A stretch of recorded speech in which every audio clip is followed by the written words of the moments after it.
नमस्ते। देखिए, हम सब चाहते हैं कि जहां हम काम करते हैं वो जगह पूरी तरह सेफ हो। लेकिन किसी जगह को सुरक्षित बनाने के लिए सबसे पहले वहां छिपे खतरों को समझना पड़ता है। तो आज हम वर्क प्लेस पर मौजूद 6 खास तरह के खतरों पर बात करेंगे, जो सही मायने में सेफ्टी की नींव हैं। चलिए शुरू करते हैं। तो आज का सफर कुछ ऐसा रहेगा। सबसे पहले हम सेफ्टी की नींव को समझेंगे, फिर खतरों को पहचानने का एक पूरा रोड मैप देखेंगे। इसके बाद हम खतरों की 3 खास जोड़ियों पर गौर करेंगे। एक जो सीधा नुकसान पहुंचाते हैं, दूसरे जो हमारे माहौल से जुड़े हैं, और तीसरे जो हमारे काम करने के तरीके से पैदा होते हैं। और हाँ, आखिर में ये भी जानेंगे कि ये सारी जानकारी रखना इतनी बड़ी पावर क्यों है। तो चलिए सबसे पहले और सबसे ज़रूरी बात से शुरू करते हैं, सेफ्टी की नींव। किसी भी प्रॉब्लम को सॉल्व करने से पहले उसे समझना ज़रूरी होता है ना? बिल्कुल वैसे ही रिस्क मैनेजमेंट करने से पहले ये तो पता होना चाहिए कि खतरा असल में होता क्या है। जरा सोचिए इस बारे में। एक आम वर्किंग डे में ऐसे कौन से छिपे हुए खतरे हो सकते हैं जिन पर शायद हमारा ध्यान भी नहीं जाता? ये सवाल हमें अपने आसपास की चीज़ों को और ज़्यादा गौर से देखने के लिए तैयार करता है। तो आखिर ये खतरा है क्या? अगर आसान भाषा में कहें तो खतरा कोई भी ऐसी चीज़ या सिचुएशन है जिससे किसी को चोट पहुंच सकती है या उनकी सेहत पर बुरा असर पड़ सकता है। और इन्हें पहचानना ही एक सेफ एनवायरनमेंट बनाने की तरफ पहला कदम है। ठीक है, तो अब जब हमें पता है कि खतरा क्या होता है, तो अब इसका एक रोड मैप देखते हैं। हम खतरों को क्लासिफाई करने का एक सिस्टम देखेंगे। ये सिस्टम दुनिया की जानी मानी सेफ्टी ऑर्गेनाइजेशंस जैसे अमेरिका की ओशा और ब्रिटेन की HSE के गाइडलाइंस पर आधारित है। तो ये है वो 6 तरह के खतरे: safety, physical, chemical, biological, ergonomic और साइकोसोशल। ये 6 कैटेगरीज लगभग हर इंडस्ट्री में हर तरह के काम में पाई जाती हैं। अब इन्हें समझने में आसानी हो, इसलिए हम इन्हें दो दो की जोड़ियों में देखेंगे। तो चलिए पहली जोड़ी से शुरू करते हैं, डायरेक्ट हैजर्ड्स।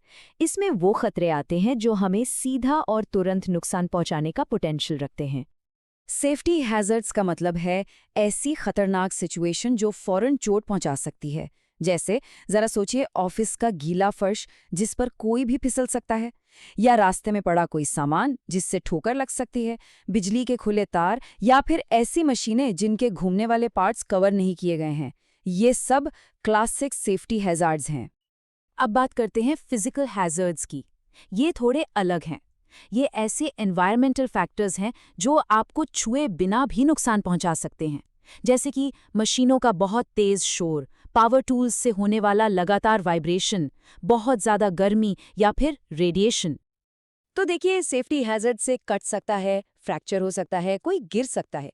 इनसे बचने का तरीका: रेगुलर चेकिंग, मशीनों पर गार्ड लगाना और गिरने से बचाने के इंतजाम। वहीं फिजिकल हैजर्ड से सुनने की शक्ति कम हो सकती है या हीट स्ट्रोक हो सकता है।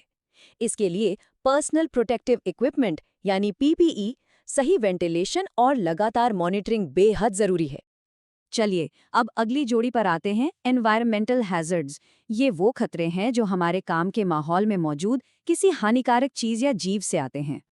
एक तरफ हैं केमिकल हैजर्ड्स, मतलब कोई भी ऐसा पदार्थ, चाहे वो सॉलिड हो, लिक्विड हो या गैस, जो शरीर में जाकर नुकसान पहुंचा सकता है, जैसे कि क्लीनिंग एजेंट्स, सॉल्वेंट्स या एस्बेस्टस। और दूसरी तरफ हैं बायोलॉजिकल हैजर्ड्स।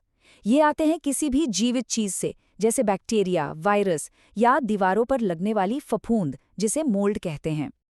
केमिकल खतरों से बचना है तो सबसे जरूरी है कि चीजों पर सही लेबल लगे हों, हवा आने जाने का अच्छा इंतजाम हो और सेफ्टी डेटा शीट्स आसानी से उपलब्ध हों।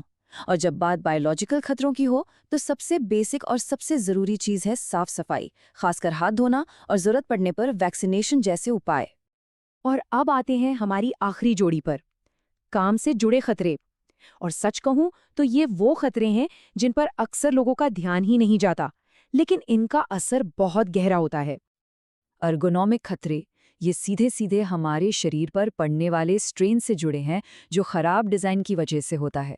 जैसे एक ही काम को बार बार करना, गलत हाइट की कुर्सी पर बैठना या भारी सामान उठाना। दूसरी तरफ साइकोसोशल हैज़र्ड्स का सीधा असर हमारे दिमागी और इमोशनल हेल्थ पर पड़ता है, जैसे काम का बहुत ज़्यादा बोझ, वर्कप्लेस पर बुलिंग या सपोर्ट की कमी।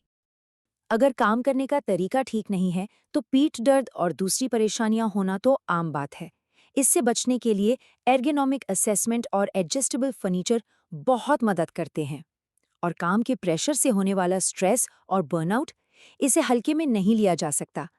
इसके लिए कंपनियों को एम्प्लॉय असिस्टेंस प्रोग्राम्स चलाने चाहिए और बुलिंग के खिलाफ जीरो टॉलरेंस पॉलिसी अपनानी चाहिए। तो अब सवाल ये उठता है कि ये सब जानना इतना ज़रूरी क्यों है? चलिए, आखिरी और सबसे ज़रूरी हिस्से पर चलते हैं। ये ज्ञान असल में एक सुपर पावर कैसे है?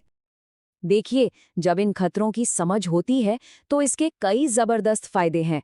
सबसे पहले तो रिस्क को सही से आंका जा सकता है, फिर उसे कंट्रोल करने का सबसे असरदार तरीका चुना जा सकता है, और सबसे बड़ी बात, एक ऐसा कल्चर बनता है जहां प्रॉब्लम होने का इंतजार नहीं किया जाता, बल्कि उसे होने से पहले ही रोका जाता है।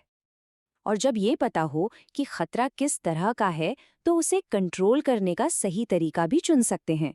और इसका एक गोल्डन रूल है जिसे हायरार्की ऑफ कंट्रोल कहते हैं। सबसे अच्छा और सबसे असरदार तरीका है खतरे को जड़ से ही खत्म कर देना। और सबसे कमजोर और आखिरी उपाय होता है सिर्फ पीपीई पकड़ा देना। असरदार सेफ्टी हमेशा ऊपर से नीचे की तरफ काम करती है। तो कुल मिलाकर बात बस इतनी सी है, जब हम हर तरह के खतरे को पहचानना सीख जाते हैं तभी हम उनसे बचने के सही उपाय कर सकते हैं और सबके लिए एक सच में सेफ माहौल बना सकते हैं। तो अब जब ये 6 कैटेगरीज पता चल गई हैं तो अब एक काम करिए, अपने आसपास देखिए, अपने काम की जगह पर देखिए, आपको कौन से खतरे नजर आते हैं। इस सवाल के साथ हम आपको छोड़े जाते हैं ताकि ये जानकारी सिर्फ जानकारी न रहे बल्कि एक्शन में बदले।